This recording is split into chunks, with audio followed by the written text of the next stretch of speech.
Bien. Alors, voilà ce que je vais essayer de faire.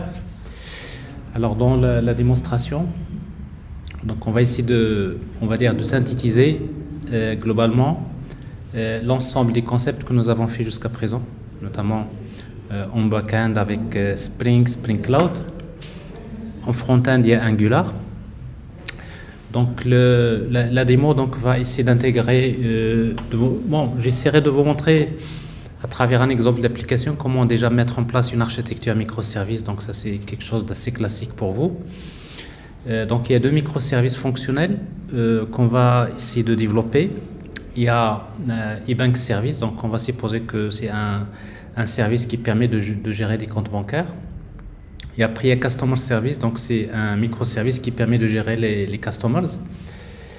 Alors bien sûr, un compte bancaire appartient à un customer. Donc ici, il y a une interaction entre eBank Service et Customer Service. Donc ici, on va préférer utiliser une communication synchrone avec OpenFIN. Donc c'est une communication REST. Et donc, pour accéder à ces services, on va encore utiliser les services techniques d'une architecture microservice, notamment il y a la gateway. Donc ça, c'est la même gateway qu'on a fait la dernière fois. Et il y a Discovery Service et le service de configuration, qui sont globalement les trois services techniques qui sont souvent présents dans une architecture microservice. Et donc, une fois qu'on crée ces microservices-là, on va essayer de les tester avec un front-end. Donc, ça serait l'occasion de revenir sur les bases de Angular et de voir, notamment avec la dernière version, la version 21, qu'est-ce qu'il y a peut-être de nouveau par rapport à ça. Bon, en fait, avec Angular, on va d'abord s'intéresser à la partie classique, l'application qui permet de chercher des comptes, peut-être des clients. Bon, ça, c'est des choses assez classiques, donc on va essayer de voir. Et puis, il y a une partie de l'application, justement, c'est la création d'un chatbot. Donc ici, on va profiter de Spring AI et on va essayer de créer un service, un microservice qu'on va appeler eBank Chatbot Service, qui sera basé sur un LLM via un agent AI. Et donc l'idée principale, c'est à travers notre application, c'est de poser des questions. Voilà. Donc ici, on va poser des questions. C'est-à-dire au chatbot, au microservice. Donc d'abord, dans un premier temps, via des requêtes HTTP avec le front-end d'Angular. Et après, ce chatbot, il va analyser la question et après, il va décider quels sont les tools ou bien quels sont les services qu'il doit, par exemple, contacter. Alors, par exemple, je peux lui demander, je veux la liste de tous les clients. Alors, le chatbot, il doit savoir qu'il doit contacter Customer Service. Donc, pour contacter Customer Service, alors forcément, il y a une communication ici. Donc, cette communication, c'est très importante parce qu'il ne s'agit pas d'une communication REST classique, mais plutôt on va utiliser MCP, donc Model Context Protocol. C'est donc avec le mode streamable. Alors, la même chose. Donc, l'agent, il va également être connecté à eBank Service via MCP. Donc, ces connexions-là vont permettre en fait déjà à l'application front-end via une simple interface chatbot, voilà, de parler, de poser des questions, n'importe quelle question. Je peux par exemple poser n'importe quelle question qui peut me venir à la tête. Je veux le solde du client tel, je sais pas quoi. Donc l'essentiel, c'est que le chatbot, il doit savoir à travers la question posée quelles sont les fonctions qu'il devrait appeler pour contacter le LLM, notamment l'intelligence artificielle, pour pouvoir générer la réponse qui va être fournie au client selon sa demande. Alors ici, en fait, on ne va pas intégrer un système RAG, mais ce serait intéressant d'ajouter un système RAG, notamment si le client, par exemple, peut poser des questions sur des procédures, des choses comme ça. Et donc, mais cette partie-là, je pense vous l'avez déjà dans une démo. Donc, une fois qu'on va faire ça, on va essayer également de fournir une possibilité au chatbot de communiquer via un client Telegram. Donc, ça peut être, par exemple, un client WhatsApp ou bien un client Telegram ou Discord. Donc, ça, c'est des clients qui sont très couramment utilisés. Et donc voilà, ici on va prendre un client Telegram, donc c'est-à-dire au lieu de poser la question via l'interface Angular, etc., on prend un client Telegram et on commence à poser des questions directement au chatbot sans passer par la gateway. Donc on passe directement via l'API de Telegram. Et ça c'est encore intéressant parce que ça d'abord c'est une communication asynchrone et en même temps vous allez profiter des clients, c'est-à-dire qui sont déjà avec lesquels on peut envoyer des images, on peut envoyer pas mal de choses. Ça veut dire que dans le chatbot ici, donc il devrait prendre en considération des requêtes, notamment qui viennent des clients Telegram. Voilà, donc ça c'est l'architecture. Alors on va essayer de faire ça progressivement parce que l'objectif c'est de faire une révision et en même temps si vous permettre un petit peu de synthétiser par rapport à ce que nous avons fait. Alors je ne sais pas combien de temps ça va prendre, mais en tout cas on y va. Donc si on arrive à terminer la première partie, c'est bon, sinon demain matin on terminera la démo. Alors voilà. Alors d'abord la première des choses, c'est que je vais créer un projet. C'est un projet qui intègre plusieurs microservices. Bon, ce que je vais faire, donc je vais créer un projet Spring Boot qui est vide. Donc un projet Spring Boot que je vais appeler. Donc on va l'appeler donc ce projet-là eBank Microsoft MS Microservice App. Voilà, par exemple. Donc c'est un projet Java Maven. Je vais utiliser Java 21 ou 25. Next. Alors ici pour le moment, il y a une nouvelle version de Spring Boot, c'est la version 4. Mais comme c'est une nouvelle version, il y a encore des changements qui se font dessus. Donc je vais pas utiliser cette version 4. Quoique dans un futur proche, donc il faut à un moment donné, donc une fois que la version est stable, en principe, il va falloir basculer vers la version 4 parce qu'il y a encore beaucoup de choses qui ont été rajoutées, beaucoup de performances. Donc, mais pour le moment, donc, on va rester sur la version 3. La dernière version 3.5.10 ici. Donc ça c'est le projet global. Donc je vais créer le projet. Donc ici il n'y a pas de dépendance particulière. Donc ça c'est je crée le projet. Et à l'intérieur de ce projet-là, donc je vais ajouter les microservices. Donc ici, donc je vais d'abord ajouter je vais créer un module. Alors ce module, c'est le microservice Customer Service.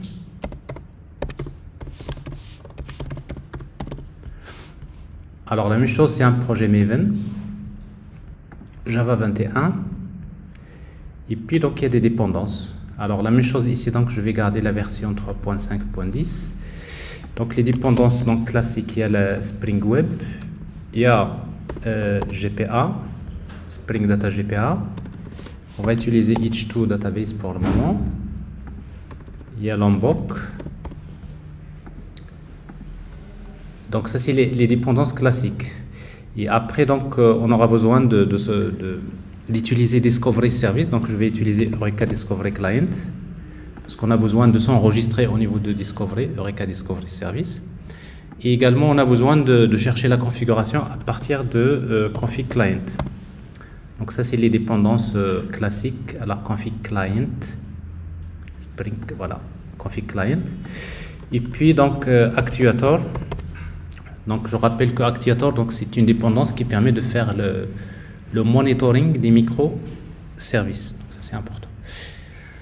Bon, après par la suite on va ajouter encore MCP parce que pour le moment on va pas dans un premier temps on va pas utiliser MCP, mais une fois qu'on arrive vers le chatbot, on reviendra sur les microservices pour ajouter donc pour exposer les fonctionnalités du service via en fait le protocole MCP.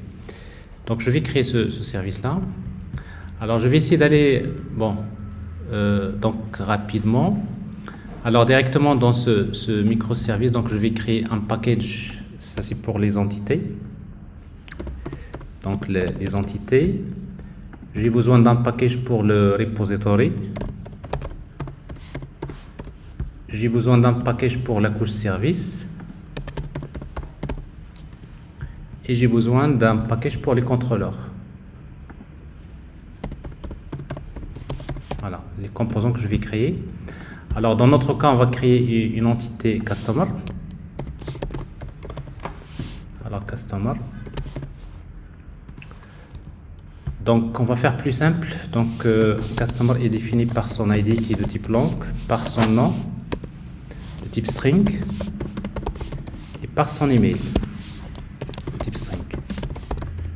Bon, ça c'est fait pour le moment. Donc c'est une entité GPA. Donc les annotations GPA entity exigent d'avoir un identifiant ID, generated value parce qu'on va faire un auto increment, et puis on va utiliser l'invoke pour tout ce qui est les getters, les setters, un constructeur sans argument, un constructeur avec argument, et puis utiliser le builder.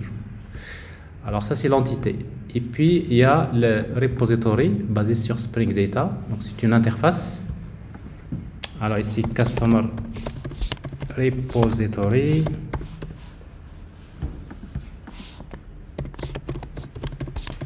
Repository.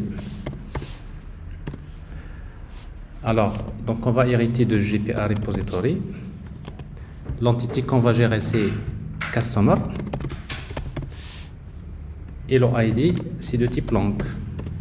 Bon, c'est suffisant. Et puis on va créer un service dans lequel on va créer quelques fonctions, quelques fonctionnalités. Donc le service, donc ici donc je vais l'appeler customer service. Oh là là. Alors customer service.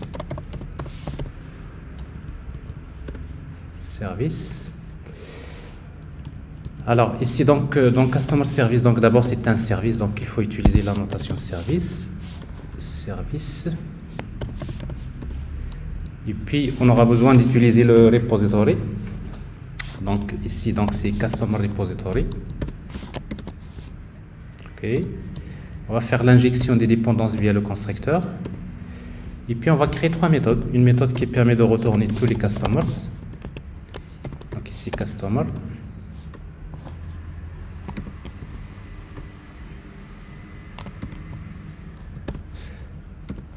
Alors ici all customers, plutôt get all customers. Alors ici donc on va retourner c'est customer repository.find all. Et puis on aura besoin d'une méthode qui permet de chercher un customer sachant son ID. Customer que je vais appeler find customer by ID. On va donner le ID et on va retourner le customer. Ici donc je vais utiliser customer repository find by ID. Je vais donner ID et voilà, sinon or else true, c'est-à-dire si le customer n'existe pas, je vais générer une exception. Ici donc je vais utiliser runtime exception customer not found.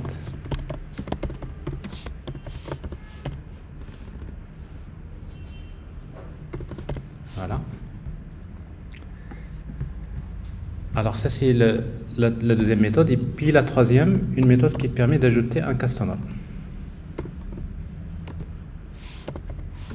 Alors customer save customer. Alors ici donc on va lui donner un objet de type customer directement. Et cette méthode il va retourner customer repository. J'appelle directement la méthode save customer. Voilà, alors ça c'est les méthodes de base. Et puis je vais créer un contrôleur. Ici, c'est customer REST controller. Alors c'est un REST controller dans lequel je vais utiliser la couche service, c'est-à-dire je vais utiliser customer service. Je fais l'injection via le constructeur et je vais créer les mêmes méthodes ici que j'ai dans ce service, c'est-à-dire ces trois méthodes-là.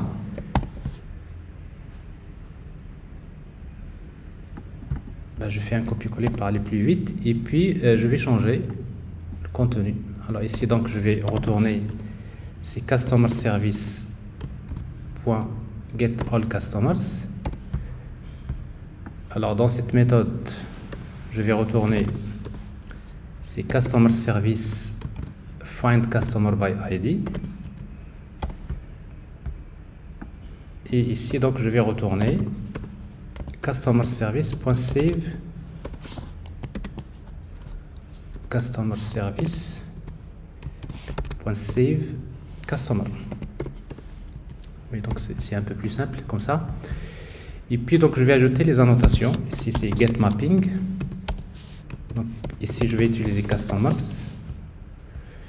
slash customers. Là je vais utiliser slash customer slash ID.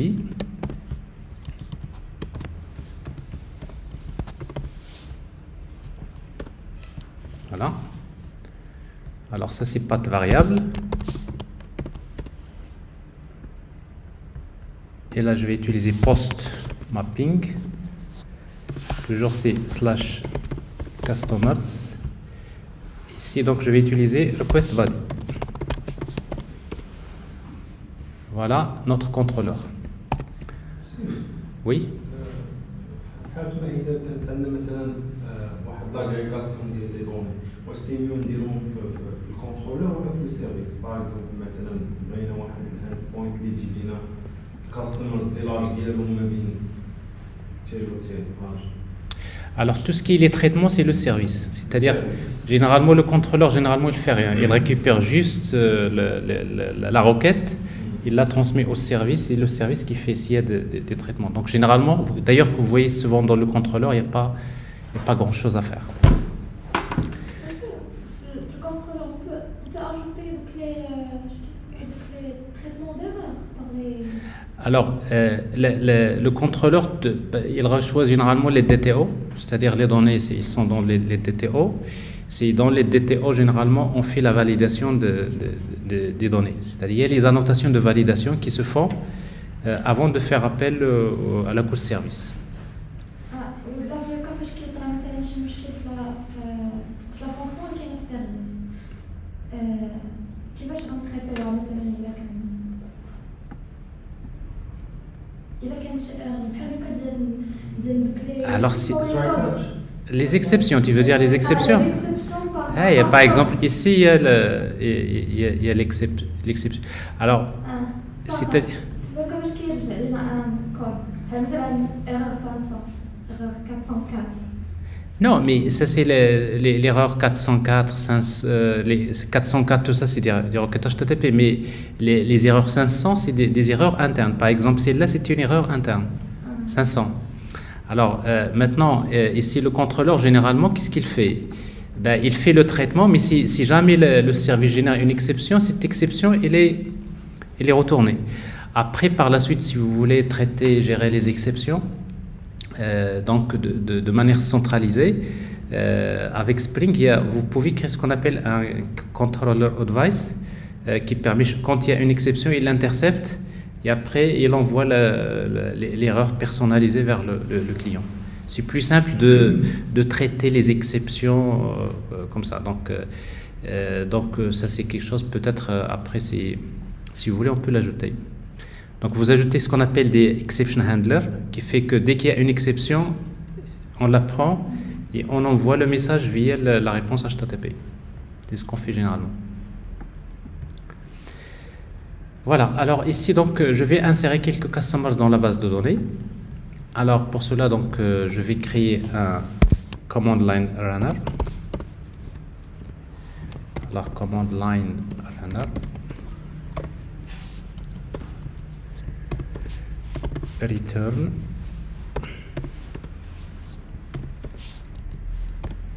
alors ici donc je vais injecter customer service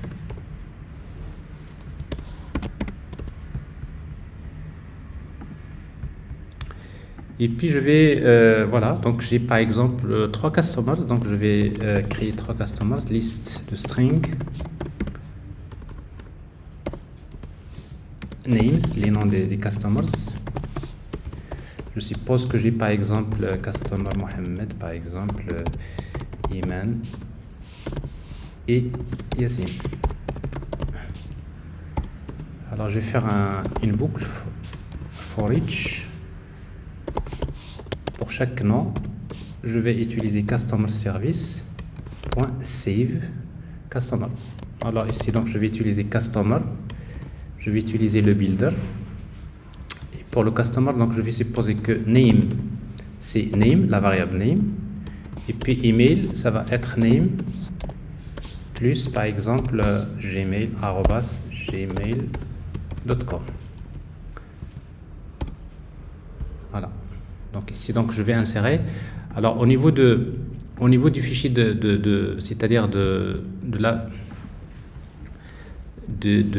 la configuration. Alors d'abord, il y a le nom des microservices, il y a le port. Alors ici, donc, je vais utiliser 80, par exemple, 56. Et puis, vous avez la base de données, Spring Data Source URL. Alors ici, donc, c'est jdbc.h2 même une memory database. Donc ici, donc, jdbc. Alors la base de données, je vais l'appeler customersdb. Voilà. Pour le moment, c'est tout. Et puis, donc, Discovery. Alors, pour le moment, on n'a pas encore créé Discovery Service, donc on va le désactiver. Donc, sinon, il va chercher à s'enregistrer, alors que Eureka Discovery n'est pas encore créé. La même chose pour Config Client, on va désactiver, parce que le service de configuration, on ne l'a pas encore créé. Voilà. Et puis, donc, pour tester, vous aurez besoin d'utiliser généralement, de préférence, la documentation Swagger. Alors, on va démarrer. Et tester.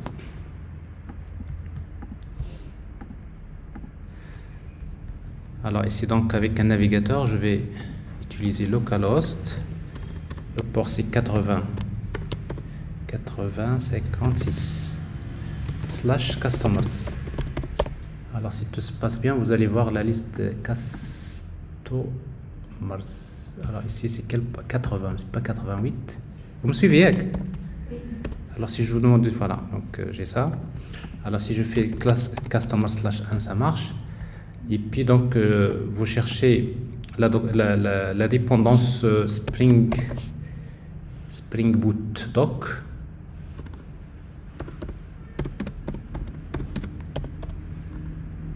OpenAPI.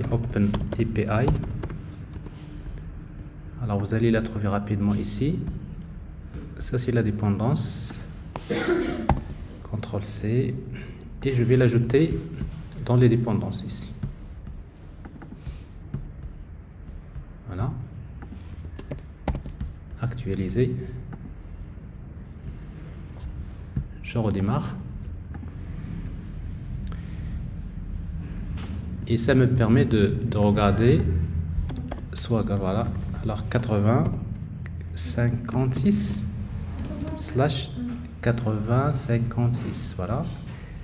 C'est Swagger UI.html. Voilà. Et vous voyez donc ici, donc vous avez ça vous permet de tester. Ça c'est la liste des customers. Ça c'est pour un customer sachant son ID. Par exemple ici 1. Là ça marche, pas de souci. Et quoi d'autre? Post. Alors pour le poste, on n'a pas besoin d'envoyer le ID. Donc je vais mettre ici un customer. Peu importe. Save. Et là, ça marche. Voilà.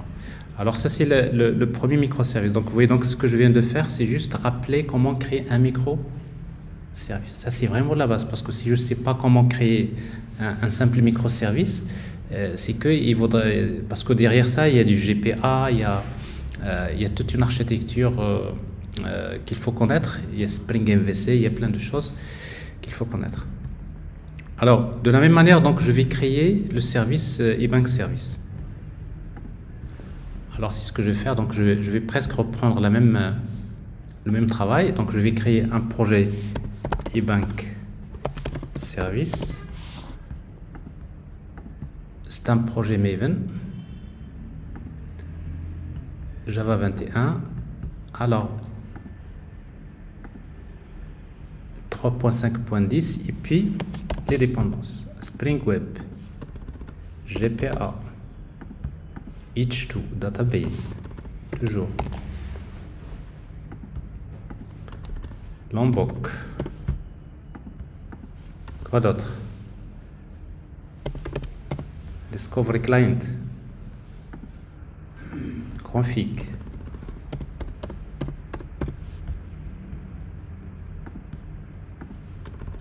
Quoi d'autre? Actuator. Alors, je dis bien, c'est une révision. Actuator, on n'a pas oublié des choses. Bon, même si on oublie, on peut ajouter. Voilà. Après, on aura besoin de OpenFIN parce que ça, c'est important. Alors, donc, vous voyez, donc ça, c'est le premier microservice. Ça, c'est le deuxième. Alors, la même chose ici, on va faire le même presque travail. Donc, il y a le package pour les entités. Il y a un package pour les repositories. Il y a un package pour les services. Très bien. Un package pour les contrôleurs.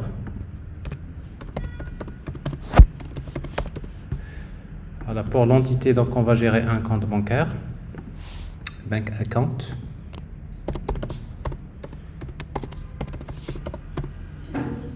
Ouais. Bank account. Bank account, voilà. Alors, dans notre cas, donc, un compte bancaire, on va supposer qu'il est défini par son ID, de type string par exemple. On va supposer que c'est un string ID. Par la date de création. Voilà, created at. Par le solde, balance. Par le type, ici on va supposer que c'est un type string. Et puis par en fait un compte appartient à un client. Donc du moment qu'un compte appartient à un client, ici donc je vais utiliser la clé étrangère. Donc vous voyez donc ici, en fait comme ce sont deux microservices séparés, donc je vais supposer qu'à chaque fois que je crée un compte, ça suppose que je connais le Customer ID. Customer ID, voilà. Alors c'est une entité GPA et ici donc forcément on doit utiliser la notation ID. Alors pour le reste, il y a le getter, il y a les setters, un constructeur sans argument, un constructeur avec argument et puis il y a builder. Parfait. Alors jusque là c'est bon. Et puis donc si vous voulez dans un compte, vous voulez avoir des informations sur le customer, c'est-à-dire dans le compte vous voulez avoir le nom, l'adresse mail du customer. Alors vous pouvez créer une autre classe, c'est ce qu'on va faire ici. On va créer un package qu'on va appeler modèle, dans lequel on va créer une classe que je vais appeler customer, dans laquelle je vais définir les attributs ID, name et email. Alors je ne suis pas obligé d'avoir tous les attributs de customer, mais ici dans le microservice je vais garder que les attributs dont j'ai besoin au niveau de eBank Account Service. Alors ici donc cette fois-ci ce n'est pas une entité GPA, j'aurai juste besoin des getters, des setters, d'un constructeur sans argument, un constructeur avec argument et builder, donc ça c'est Lombok. Alors ici donc c'est une simple classe, ce n'est pas une entité GPA, ça veut dire qu'il ne sera pas représenté au niveau de la base de données. Et dans ce cas-là, vous pouvez ajouter ici un objet de type customer. Mais si vous ajoutez un objet de type customer, donc GPA, il vous dit que cette classe doit être une entité GPA. Eh bien, on va dire à GPA, ignore. Ce n'est pas la peine de prendre en considération cet attribut-là. Et pour cela, donc la notation qu'on utilise, c'est transient. Donc, je vous rappelle, transient, c'est pour indiquer à GPA, cet attribut-là existe dans la classe, mais il n'est pas représenté dans la base de données. Il va l'ignorer. Et d'ailleurs, côté base de données, j'ai déjà la clé étrangère ici. Donc, ça, c'est une façon d'ajouter des attributs qui ne sont pas forcément représentés au niveau de la base de données. Alors, pour le repository, alors ici donc je vais créer une classe, une interface. Je vais appeler bank account repository. Donc extend GPA repository. Alors l'entité qu'on va gérer c'est bank account et le ID le de type string. Alors après on va regarder si on a besoin d'ajouter des méthodes. Par exemple si vous voulez une méthode qui permet de retourner les customers d'un client, bah tout simplement vous déclarez une méthode bank account. La méthode vous allez l'appeler tout simplement find by customer ID. Voilà. Oui, donc ça c'est suffisant. Alors customer ID, donc ici ID. Vous avez une méthode qui permet, on lui donne le ID du customer, il nous retourne tous les comptes d'un customer. Ça c'est un exemple. Alors pour la couche service, donc la même chose, on va créer une classe qu'on va appeler eBank Service. Donc c'est un service, c'est la couche métier si vous voulez. On a besoin de notre repository, donc bank account repository.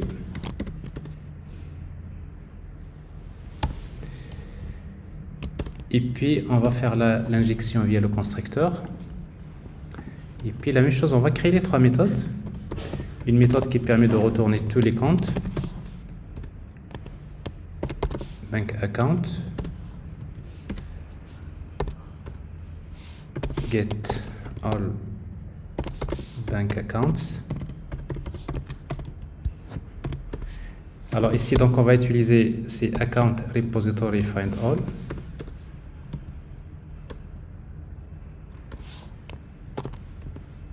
Voilà. J'ai besoin d'une méthode qui permet de chercher un compte sachant son ID. Bank account, donc ici find and get bank account by ID. Alors cette fois-ci le ID est de type string. Donc je vais retourner account repository find by ID. Alors ID et on va lui dire sinon on va générer une exception s'il ne trouve pas. L'exception c'est une exception non surveillée, runtime exception, account not found. Voilà. Et puis une méthode qui permet d'enregistrer un compte.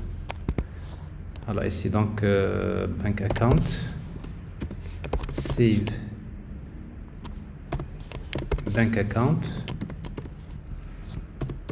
Et ici donc c'est return bank account point c'est account repository save bank account. Alors ici donc je n'ai pas utilisé les DTO, mais donc j'ai déjà expliqué dans les bonnes pratiques. Il faut utiliser les DTO, donc pour ne pas prendre assez de temps, donc je suppose que vous savez déjà le faire. Et autre chose, c'est que ici, donc quand je récupère un compte dans la couche service, normalement le compte, j'ai besoin des informations sur le customer. Et donc j'ai besoin de récupérer par la suite les informations sur le customer, et j'aurai besoin d'utiliser OpenFINE. Mais pour utiliser OpenFINE, donc on aura besoin des services Discovery Service, donc parce que ça va nous permettre de chercher plutôt le service via son nom. Donc dans un premier temps je ne vais pas le faire et après on va l'ajouter. Donc je le laisse comme ça, c'est-à-dire ils ne sont pas encore couplés. Et le contrôleur, je vais créer le contrôleur directement.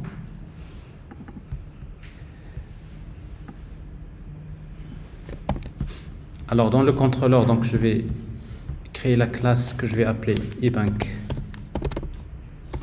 controller. REST controller. Alors c'est un REST controller. J'ai besoin du service Bank Account Service. Je ne sais pas comment je l'ai appelé d'ailleurs. eBank Service. Vous suivez? Alors eBank Service, je fais l'injection via le constructeur. Et puis la même chose, donc j'ai besoin de définir les trois méthodes. Donc la première méthode permet de retourner ebankservice.getAllBankAccounts.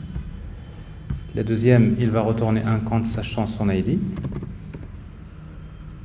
Donc eBank service find customer by plutôt find account by ID. Et la troisième, il va faire un save. Donc save bank account. Et puis je complète par les annotations get mapping. Alors ici donc je vais l'appeler, donc ici c'est accounts /accounts. Là on va mettre /account/id.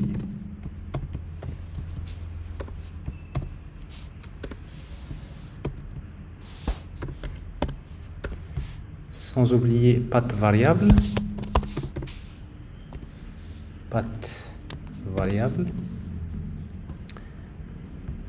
Là on va utiliser post mapping.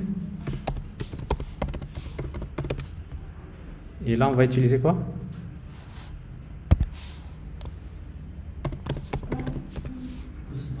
Request body. Voilà. Alors pour tester, alors il y a quelque chose qui manque, il y a un point virgule quelque part. Alors ça c'est le contrôleur. Il y a une erreur quelque part ici. Voilà.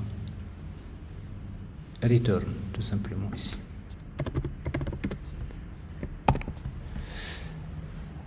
Alors déjà au niveau de l'application, donc je vais créer la même chose, donc je vais insérer quelques comptes au début de l'application. Donc je vais créer un objet command line runner.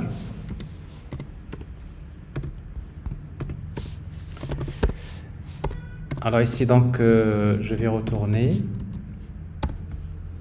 un command line runner. Alors ici donc c'est eBank service. On va l'injecter.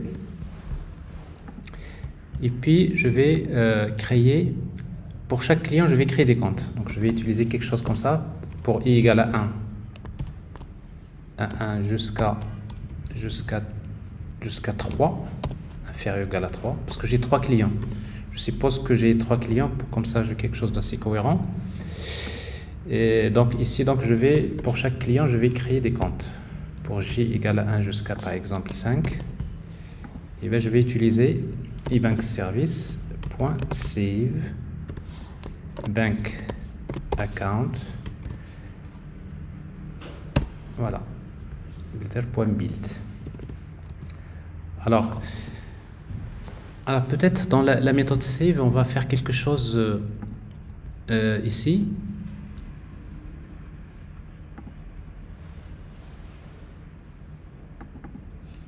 Alors dans la couche service, donc je suppose que dans la méthode save, qu'est-ce qu'il fait? Avant d'enregistrer, il va définir le ID, parce que ici donc le ID, si on va utiliser uid .random uid.get.toString, on va générer un identifiant unique, et en même temps on va supposer que la date c'est la date système. Donc cette created at new date, la date système. Voilà. Donc je n'ai plus besoin de spécifier le ID et la date parce que s'il est défini automatiquement au niveau de la couche métier. Donc ici donc je vais passer directement la balance. Donc point le type. Alors ici donc je vais supposer qu'il y a deux types. Donc soit compte courant ou bien compte épargne. Donc je vais faire quelque chose comme mat random. S'il est supérieur à 0,5, dans ce cas-là, je suppose que c'est current account.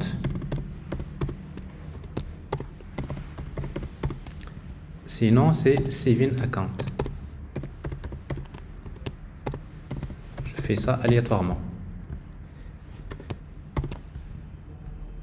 Voilà. Et puis le solde, balance. Alors je vais faire quelque chose comme, je suppose qu'il y a un minimum de 1000 plus random multiplié par 60 000. Donc je vais avoir un montant aléatoire. Voilà, donc j'ai le compte et le ID du client. Alors c'est quoi Customer ID? Alors Customer ID, ça va être, c'est le I. Parce qu'en fait, j'ai le client, il varie de 1 jusqu'à 3. C'est le I. Alors sauf que là, c'est un long et là, c'est un int. Donc là, ça passe, il n'y a pas de problème. Int, long, il n'y a pas de problème.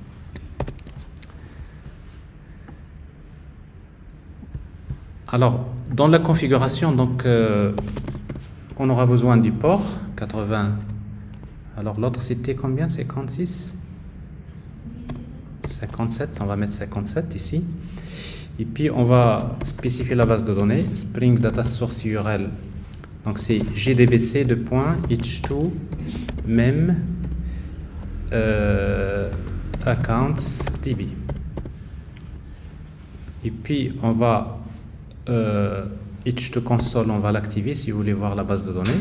h2 console égale à true. Et puis discovery service pour le moment c'est false. Et puis config client pour le moment c'est false. On n'a pas encore créé ces services. On va juste ajouter la dépendance de la documentation Swagger. On a déjà pris tout à l'heure, je vais faire ici la même dépendance, je vais l'ajouter ici.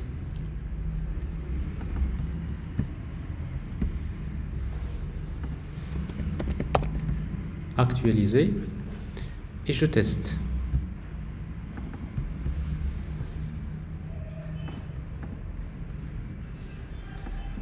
Alors le port c'est 80 80 80 57. Alors ça démarre sans erreur, il n'y a pas de problème. Je vais directement ici et je vais utiliser localhost 80 57 / swagger UI HTML. Alors j'ai les comptes. Donc là il y a les 3 comptes, saving account. C'est pas 3 comptes. Normalement on devrait avoir 15. Il y a 3 clients. Pour chaque client, on crée 5 comptes. Alors vous avez par exemple Customer ID c'est 2, ça c'est 2, ça c'est 2, 2. Ah, il y a un problème. Ah non, ça c'est 3, 3, 3, 3, 3, 3, etc. Bon. Il y a 3 clients. Mais vous voyez ici, Customer, il est nul. C'est normal parce qu'on n'a pas encore on n'a pas fait le lien entre banque et bank service avec Customer Service. Alors, maintenant, la même chose, donc vous testez quand même les autres.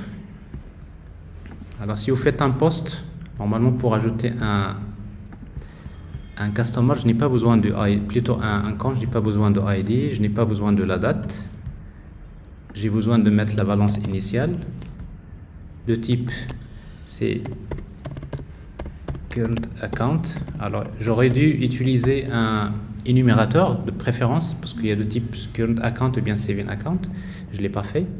Customer ID, donc je vais supposer que ça c'est 2. Le reste, je n'ai pas besoin. Bon, normalement, c'est ça le DTO. Parce que normalement, ici, si on avait utilisé un DTO, on aurait directement ça. Est-ce que ça ne peut pas retourner une erreur? Parce que si le Customer ID, ça existe pas. Ici, on n'a pas géré. Jusqu'à présent, on n'a pas géré. Parce que c'est la couche service qui gère. Donc, on n'a pas encore fait. Alors ici, donc, il y a 400. Déjà, il y a quelque chose qui cloche. Il y a une erreur ici. Alors. Ah, il y a une virgule. Voilà, c'est tout simplement. Parfois, il ne faut pas chercher l'erreur, mais regardez juste. Il y a une virgule en plus. Donc ici, donc, vous voyez, il ajoute bien le compte avec les informations, il n'y a pas de souci.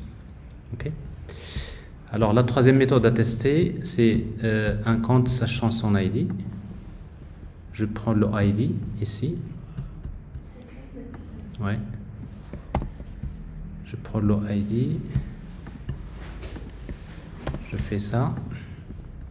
Et ça marche, il n'y a pas de problème. Alors maintenant, si je reviens à l'architecture, tout ce qu'on vient de faire, c'est ça, Customer et Bank. Alors maintenant, je vais créer la Gateway et Discovery. Et comme ça, on va commencer après OpenFIN avant de passer vers le chatbot, le front-end et le chatbot. Vous voyez ici. Jusque-là, il n'y a pas de souci, pas de questions? Tranquille, parfait. Alors, maintenant, on va créer donc notre gateway. Alors, pour créer la gateway, donc on va créer un microservice qu'on va appeler gateway service. Alors, c'est un projet Maven, Java 21. Alors, ici, on va utiliser toujours la version 3.5.10. Hein? Gateway, tout à fait. Alors, on va utiliser donc Reactive Gateway. Ok, Reactive Gateway, ça c'est important. Et puis, on va utiliser donc la même chose, Discovery Client, parce qu'on a besoin Discovery, Orica Discovery Client, Actuator. That's all.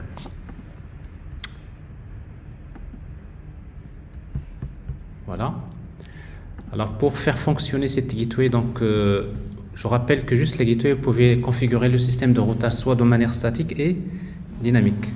Alors si vous voulez configurer le système de routage de manière statique d'abord, donc généralement vous pouvez le faire dans le fichier application.yaml. Alors ici donc vous créez le fichier CTRL-C, CTRL-V, au lieu de properties vous l'appelez YAML de préférence. Et dans YAML, donc vous allez configurer avec Spring Cloud Gateway. Vous voyez, Spring Cloud Gateway. Voilà, c'est ça. Server Webflux Routes. Ça, c'est la version. Alors, quelles sont les routes? Donc, il y a la route ID. Vous pouvez mettre par exemple R1. Il y a l'URI.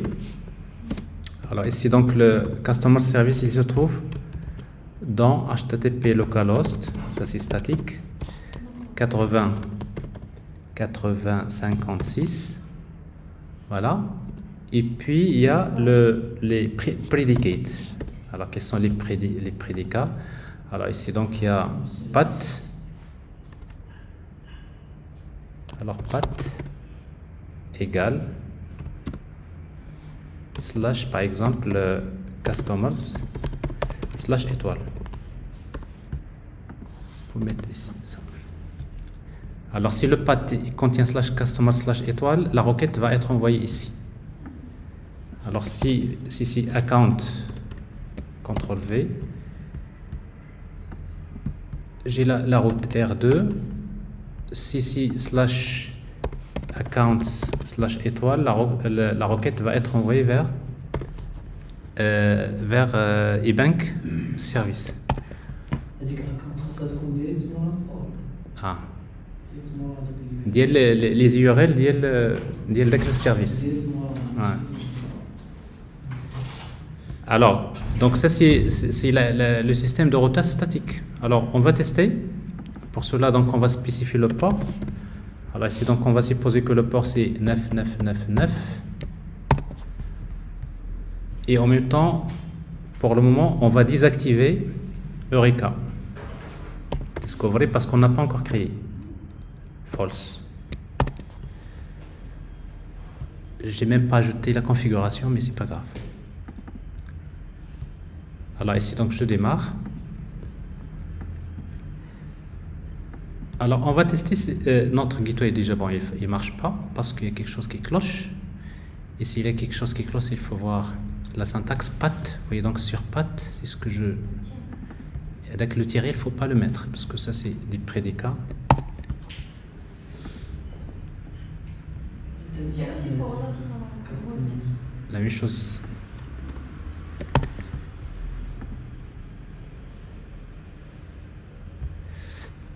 Alors, ici, bloc path est toujours égal. Ah, c'est quoi ça? Égal. C'est des petits détails, donc c'est ça le problème de fichier YAML, il faut vraiment... Vous voyez ce petit espace? Non, parce qu'en fait, il faut mettre le prédicat égal, attaché. Si vous mettez un espace, ça, il prend avec l'espace le nom du prédicat. Donc le prédicat n'existe pas, il vous... Je pense qu'il n'y a pas de souci de mettre... Le tiret. Ouais. Alors si vous mettez le tiret, on va vérifier. Parce que généralement, on met le tiret quand on veut ajouter plusieurs prédicats. Je pense que ça va marcher aussi. Oui.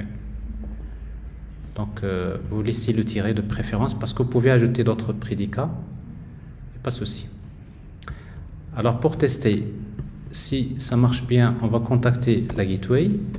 C'est 999999. On va lui dire customers. Ça marche. Si on lui dit accounts, ça marche. Alors ici donc, ça veut dire quoi? Ça veut dire que maintenant on va plus contacter les services comme ça, mais on les contacte via la gateway. Donc je contacte la gateway, c'est la gateway qui va contacter les microservices. Alors maintenant on va configurer le système de routage de manière dynamique. Pour cela on va créer le discovery service. Alors pour créer le discovery service, donc c'est très simple, la même chose, je vais créer un service, un module que je vais appeler discovery service. Alors c'est Java, c'est Maven, c'est Java 21. J'utilise la même version 3.5.10 et puis donc c'est Eureka Server. Je kiffe bien.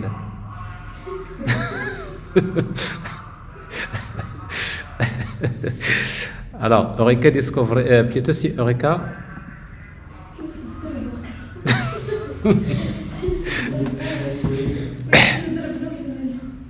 اسمع اوريكا ماشي ديالكم اوريكا server. Alors et après si vous voulez ajouter donc Actuator, Spring Boot Actuator, ça c'est bon, c'est tout. Alors pour Eureka Discovery, pour que ça marche, donc vous aurez besoin de 3 choses à faire rapidement. La première, c'est d'abord activer le serveur en utilisant la notation enable Eureka Server. La deuxième, c'est dans le fichier application properties, vous spécifiez le port. Alors le port par défaut c'est 8761, vous le gardez pour le moment comme ça. Et après activer le voilà donc Discovery. Alors ici, alors il y a 2 propriétés. Alors Eureka, Fetch Register ici false, et Eureka Register with Eureka, Fetch Register ici déjà fait. Ah c'est déjà, c'est Fetch Register ici false. Donc ça c'est des propriétés à faire et c'est tout. Alors si vous faites ça, ça veut dire que vous dites Eureka, ce n'est pas la peine de chercher à s'auto-enregistrer dans lui-même, parce que sinon, quand il démarre, il va se chercher à s'enregistrer lui-même dans son registre. C'est pas utile. Alors pour voir si ça marche, donc ici vous mettez localhost 87 61. C'est 76 normalement. Non, 87 61. Voilà. Alors pour le moment, il n'y a aucun service qui est enregistré. Alors si vous voulez enregistrer les services, il faudrait revenir à Customer Service et activer. Maintenant, au lieu de false, ici vous mettez true. Alors la même chose pour eBank Service.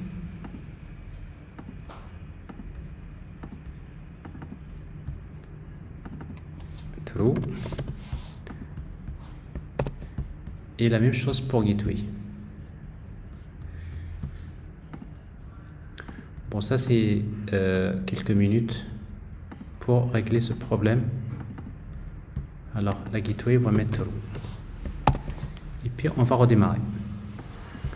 Donc je démarre. Le premier qu'on va démarrer dans les services, c'est d'abord Discovery. Donc ça c'est déjà démarré. Ensuite vous démarrez Customer par exemple, ici.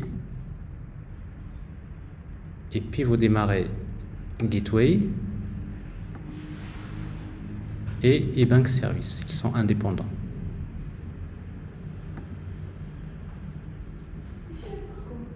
Comment? Pourquoi on doit le redémarrer différemment? Pourquoi on n'a pas le redémarrer en même temps? Et qui va en même temps? Démarrer tous les services en même temps. Mais comment je vais le faire? Parce que de toute façon, chaque microservice c'est une application indépendante. Parce qu'après, à la fin, vous allez démarrer ça avec Docker Compose. Parce qu'à la fin, vous allez créer un fichier Docker Compose dans lequel vous mettez les services. Et après, vous tapez la commande de Docker Compose App. C'est Docker Compose App qui va faire ce travail. Mais pour le moment, il faut le faire manuellement comme ça. Parce que Docker Compose, c'est ce qu'il va faire à votre place après. Mais c'est bien de le faire manuellement, comme ça vous allez voir l'ordre des choses. Et ils sont في le projet, ولكن c'est des applications indépendantes. C'est normal.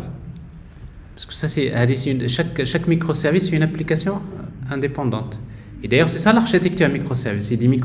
C'est-à-dire on n'est pas censé avoir tous ces microservices dans le même projet. Toi, tu crées le microservice, lui, il crée le microservice. C'est des applications qui sont indépendantes. Alors, si j'actualise, je vois ici, il y a Customer, il y a Gateway, mais je vois pas eBank. Alors, est-ce que je ne l'ai pas démarré? Alors, il quitte sans dire pourquoi. Alors, ça, c'est pas bon. Alors, il n'y a pas d'exception et il quitte. Il n'est pas content. Donc, il quitte tout court. Alors, il dit started, mais après, il s'arrête. Bon, on va essayer de le supplier. Alors, Customer. On va revenir sur eBank. eBank, il est là. On va lui dire run. Stop and run. Oui. Parfois ici c'est un peu problématique à actualiser. Voilà. Donc ça c'est mes 3 microservices sont enregistrés au niveau de Discovery Service. Il faut bien comprendre ça. Donc j'ai Discovery. Chaque microservice qui est démarré doit s'enregistrer. Register. Ça c'est fait. Donc ici j'ai les 3 microservices qui sont enregistrés. Alors maintenant je vais revenir pour compléter la partie de OpenFine. Donc j'ai besoin que quand je consulte un compte, dans le compte, je vais avoir des informations sur le customer. Ou encore, quand je vais créer un customer, je dois vérifier ce que le client existe. Alors ça, donc je vais utiliser OpenFine. Donc je vais revenir sur Customer Service. Plutôt c'est eBank Service. Je vais vers POM XML et je vais ajouter une dépendance que j'ai oubliée tout à l'heure. Et pour ajouter une dépendance, vous avez ici Add Starter, c'est très simple. Et vous cherchez OpenFine, la dépendance OpenFine, vous l'intégrez. Donc je l'ai ajouté, OpenFine. Une fois qu'il est ajouté, comment l'utiliser? Et bien tout simplement, dans eBank Service, donc je vais créer un package que je vais appeler Fine, par exemple, dans lequel je vais créer une interface qui me permet de communiquer avec Customer Service. Je vais l'appeler Customer REST Client. derrière. Alors customer REST client. Customer REST client. Alors cette interface donc utilise la notation find client. Le nom du microservice s'appelle customer service. Bon, ça c'est utile, c'est-à-dire OpenFIN, je lui donne le nom et il sait où est-ce qu'il va trouver l'adresse. C'est grâce à quoi? Grâce à Discovery Service. Et puis je vais lui demander, j'ai besoin d'une méthode qui permet de consulter un customer. La méthode, je vais l'appeler getCustomer by ID. Je lui donne un ID. Et bien cette méthode-là va être annotée getMapping /customers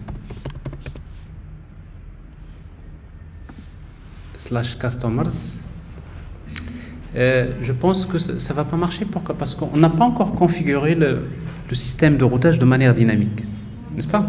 On est toujours dans le système de routage de manière statique, n'est-ce pas? Alors ici donc je vais faire ici get c'est pas ça, c'est fait. Alors ici donc /id, là c'est path variable. Voilà, ça veut dire quoi? Ça veut dire que quand j'appelle la méthode getCustomerById de cette interface, OpenFIN, qu'est-ce qu'il va faire à ma place? Il va envoyer une requête HTTP. De quel type? De quelle méthode? Get. Vers quel service? Customer Service. Donc, HDMC and Customer Service. Voilà.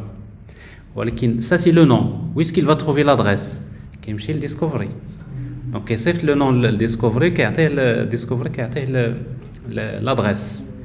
Il envoie la requête get vers /customers avec le ID que je vais donner comme path variable.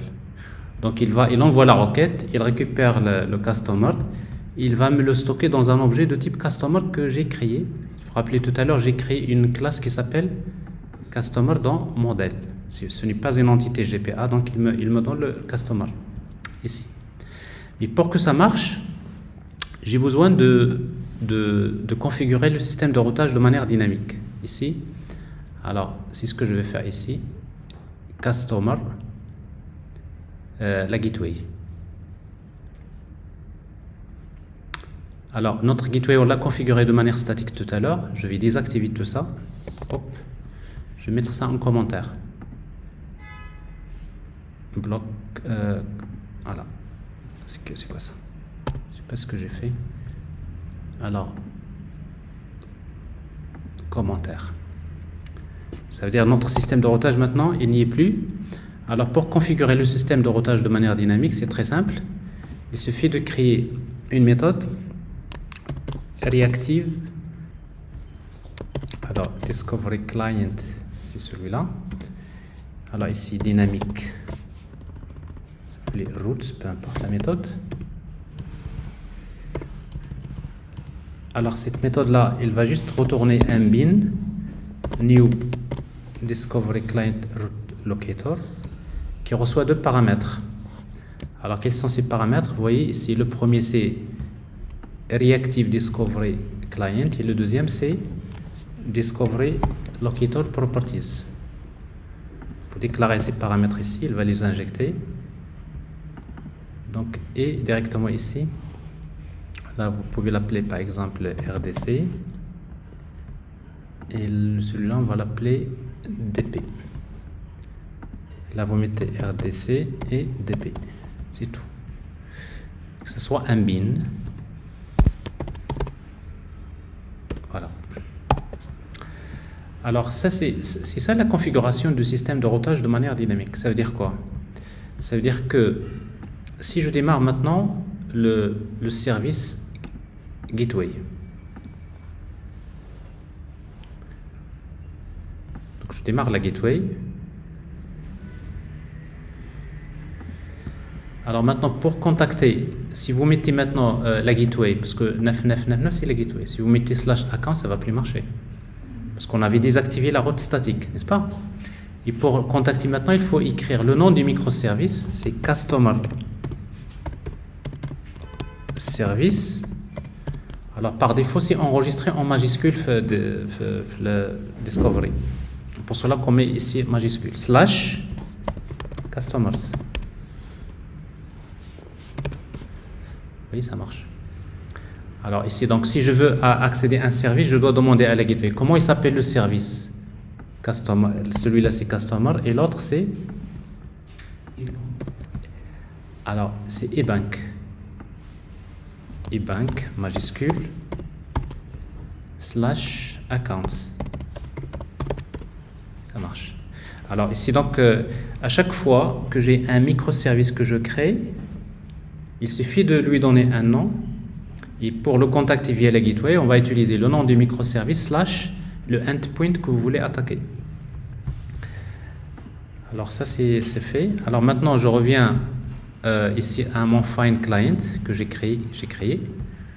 Donc là j'ai une interface qui me permet de faire ça. Et bien qu'est-ce que je vais faire? Je reviens à la couche service ici. Alors regardez, j'ai consulté ici un account. Ok? J'ai consulté account comme ça. Donc je vais créer une variable ici. Donc j'ai récupéré un account. Mais avant de retourner, je vais d'abord utiliser cette interface que j'ai créée, OpenFind, qui s'appelle Customer REST Client. Je fais l'injection des dépendances via le constructeur. Vous suivez? Donc j'ai l'interface OpenFind. Et puis donc j'ai le compte et je vais lui dire bankaccount.set customer. À quoi est égal customer? C'est customer REST client.get customer by ID. Où se trouve le ID? Il se trouve dans bank account. Je vais récupérer get customer ID. Alors vous voyez bien ce que j'ai fait. Donc je vais vers la base de données. Je vais chercher le bank account. Mais bank account que j'ai cherché à partir de la base de données, il ne contient pas le nom et l'adresse du client. Pour récupérer le nom et l'adresse du client, je dois contacter Customer Service. Comment je vais le contacter? Je vais le contacter via cette interface. C'est OpenFind. Ben, je vais lui dire Customer Service REST Client, get Customer by ID. Ben, je lui donne le Customer ID que j'ai dans le compte et il va me retourner le Customer.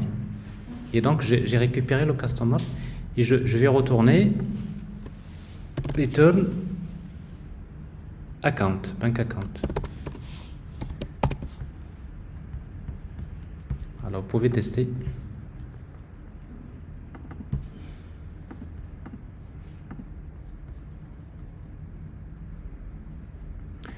Donc maintenant, si je demande à Bank, je veux un compte, il va me donner un compte, mais dans lequel je vais trouver des informations sur le client. Donc je viens d'ajouter à la communication OpenFind.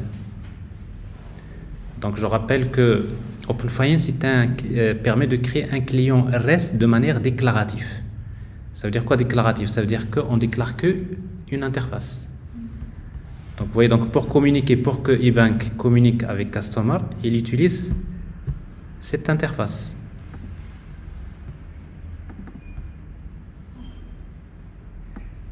Mais pour que ça marche, d'ailleurs vous voyez donc que ça ne marche pas, il y a une exception. Pour que les interfaces Find Client puissent fonctionner, il faut activer la notation, c'est Enable Find Clients. Si vous faites pas ça, d'ailleurs vous voyez, il vous dit qu'il ne peut pas injecter Customer REST Client. Parce que c'est si tu as Enable Find Client qui va lire avec l'interface OpenFind, c'est elle qui va générer une implémentation REST avec l'interface. Donc c'est un petit détail important. Vous voyez donc ça n'a pas démarré, c'est pour cette raison. Alors je vais redémarrer le service et là ça va démarrer. Parfait. Alors je vais contacter maintenant, si vous lui dites je veux par exemple tous les comptes, il vous dit alors ça. eBank service, il est démarré, ça marche. Alors si vous lui dites je veux un customer plutôt je veux un account dans le code, dans le ID égal à celui-là, regardez.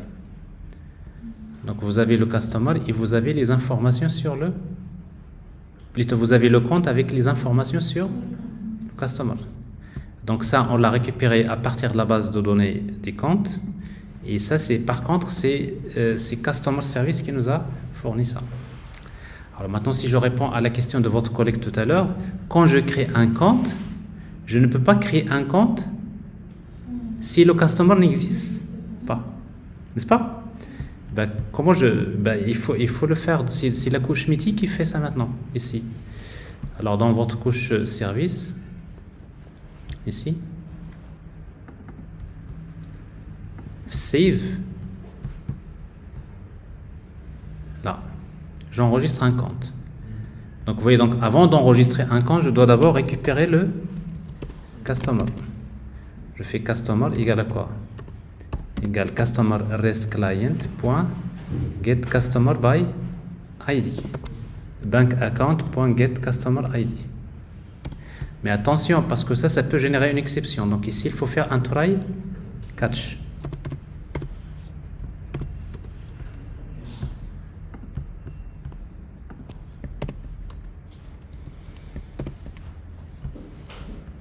Alors, ici, catch, alors exception,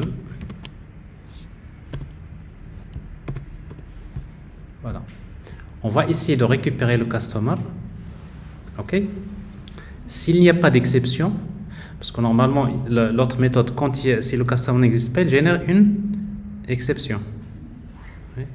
Customer not found, n'est-ce pas? Si tout se passe bien, je fais ça.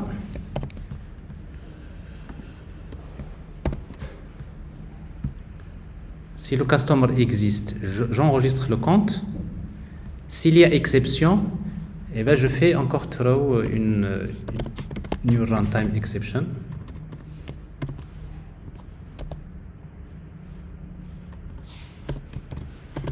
Avec le même message de l'exception. Get message. Par exemple, ça peut être customer not found, mais ça peut être aussi un problème de communication réseau. C'est clair? Voilà, donc ça c'est un test à faire.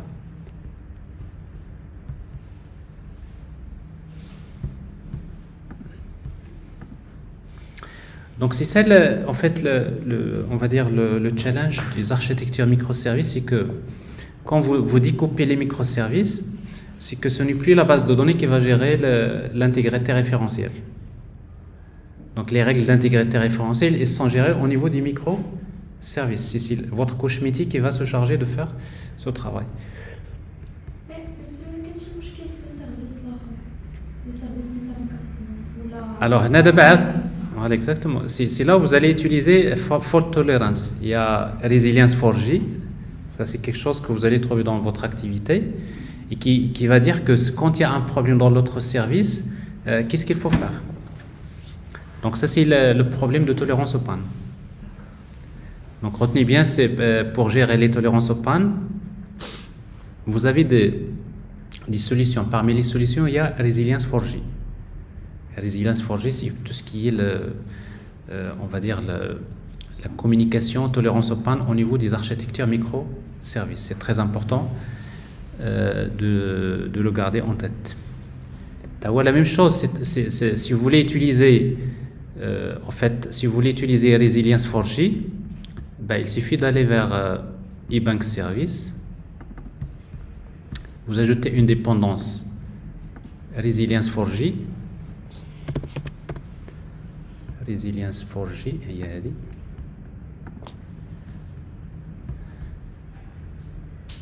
et puis vous allez ajouter ce qu'on appelle un circuit breaker. Alors ici donc Customer Rest Client fait de l'interface. Donc la méthode, il peut générer une exception, c'est-à-dire si le service n'est pas disponible, qu'est-ce que vous allez faire?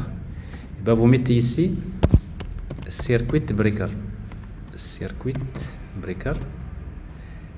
ici fallback méthode égale je vais créer une méthode get default customer. Get default customer. Ok.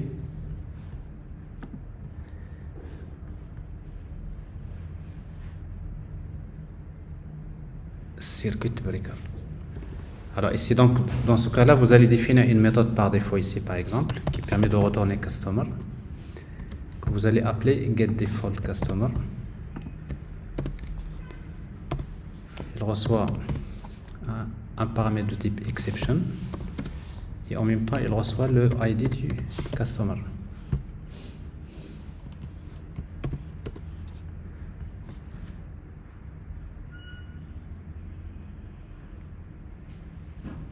Name, il faut mettre un name obligatoire. Ici donc je vais l'appeler customer service, peu importe le nom. Parce qu'après il faut configurer circuit breaker. Ici donc je vais mettre return new customer. Alors ici le ID c'est ID. Name default. No name.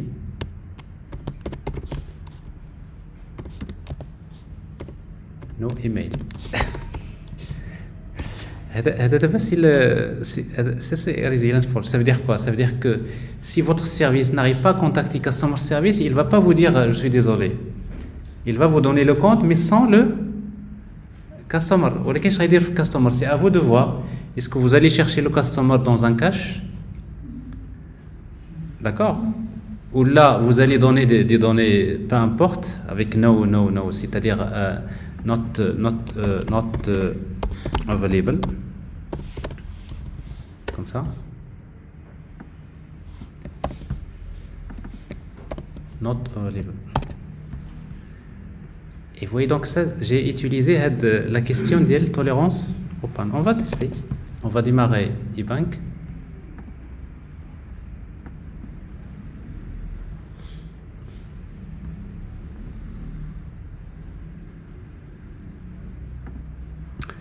Regardez, si par exemple je demande tous les comptes, moi les comptes, je vais demander ce compte, je veux des informations sur ce compte-là. Regardez, il arrive à contacter Customer Service. Maintenant ce que je vais faire, je vais arrêter Customer Service. Il y a une erreur, Customer Service, il y a une panne, je l'arrête, stop. Et je vais encore essayer de rafraîchir.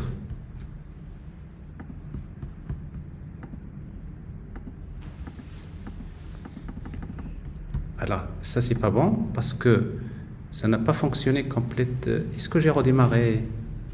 C'est quoi ça? eBank. C'est que la méthode, le premier paramètre c'est le ID, parce qu'en fait cette méthode-là elle reçoit le ID. Et le deuxième c'est l'exception. Obligatoire. C'est pour cela que ça n'a pas marché.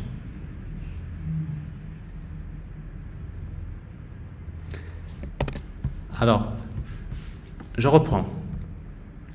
Donc, je démarre eBank Service.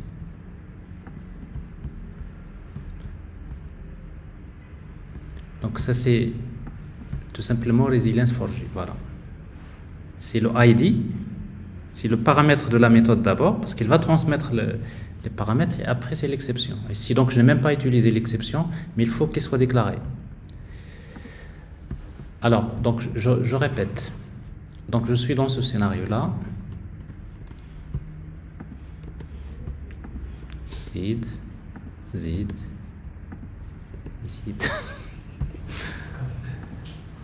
Mais pourquoi ça prend du temps? C'est pas normal. Ça va marcher. Voilà. Alors, j'ai le ID. Regardez. Ça, c'est intéressant. Alors, pour le moment, il n'y a pas de problème. Il n'y a pas d'échec. N'est-ce pas? Ça marche, il n'y a pas de problème. Alors, maintenant, quand il y a échec. Échec, ça veut dire quoi? Je contacte ça. Hada, il veut contacter, mais Hada, il va échoué. Donc je vais arrêter le customer service. Ouais, là je l'arrête. Maintenant il est arrêté. Je vais actualiser. Regardez. Donc votre système, il n'y a pas d'échec. Il n'arrive pas à contacter, à actualiser, il n'y a pas d'échec. C'est un pattern qui s'appelle le circuit breaker. Le court-circuit. Vous savez, l'électronique. Quand il y a un problème, le courant, quand il trouve un problème là, il a un autre chemin qu'il va suivre. Alors ici c'est vrai, là vous avez not available, bon c'est juste pour indiquer pour le moment ce n'est pas disponible, mais peut-être l'utilisateur il n'a pas besoin du customer, il a besoin juste de voir le solde, n'est-ce pas? Ce n'est pas parce que vous voyez, donc je ne suis pas obligé toujours de quand vous travaillez, vous utilisez Facebook, ça échoue jamais.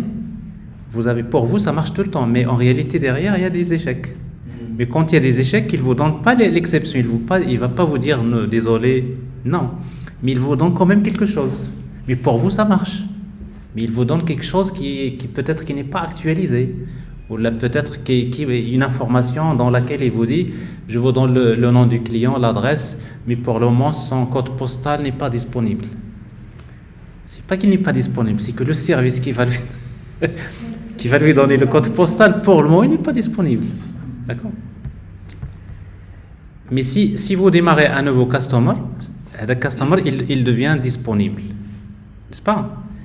Vous allez remarquer ici, c'est que quand j'actualise, c'est toujours not available. Pourquoi? Parce que le circuit breaker a un time out. C'est que tant qu'il y a time out, il va essayer de se connecter. C'est-à-dire, en réalité, tant qu'il y a échec, vous voyez, maintenant ça marche. Donc c'est-à-dire le time out qu'il faut, dès que ça aide, il va. C'est comme si par exemple je t'appelle, je te demande quelque chose et tu essaies de contacter quelqu'un pour te donner la réponse, il ne répond pas. Qu'est-ce que tu fais? Tu vas me donner quand même une réponse, n'est-ce pas? Tu me donnes une réponse. Pour moi je suis satisfait, bon il n'y a pas de problème. Il y a quelqu'un d'autre qui t'appelle, il te dit tu contactes la personne, il n'est pas disponible. N'est-ce pas? Tu lui donnes une réponse par défaut parce que toi tu as un cache. N'est-ce pas? Peut-être vous êtes dans cette situation. Il y a un troisième qui arrive. Le quatrième, tu l'as appelé combien de fois? 5 fois. Il ne répond pas. Mais à partir du 5e, quand il y a quelqu'un qui t'appelle, tu ne vas plus le contacter. Parce que c'est une perte de temps pour toi. Tu sais, après 5 essais, il ne répond pas. À partir du 6e, je ne vais plus l'appeler. Dès qu'il y a quelqu'un qui m'appelle, je lui donne directement la réponse par défaut. Donc là, je suis en train de prendre en considération. Et je donne la réponse par défaut, mais pendant le time out, 5 minutes. Et au bout de 5 minutes, celui qui va me demander, je vais essayer quand même de le contacter. Donc s'il ne répond pas toujours, c'est toujours le même scénario. S'il répond, donc là, on passe, le circuit breaker va passer si vous voulez, de l'état open vers l'état close. Donc, le pattern, c'est un design pattern qui est assez connu. Circuit breaker, rappelez-vous bien. C'est clair? Voilà. Alors, donc, on a créé ça. On a créé ces histoires. Alors maintenant, on va créer le chatbot. On laissera les front-end à la fin. OK? Alors pour créer il est 16 heures.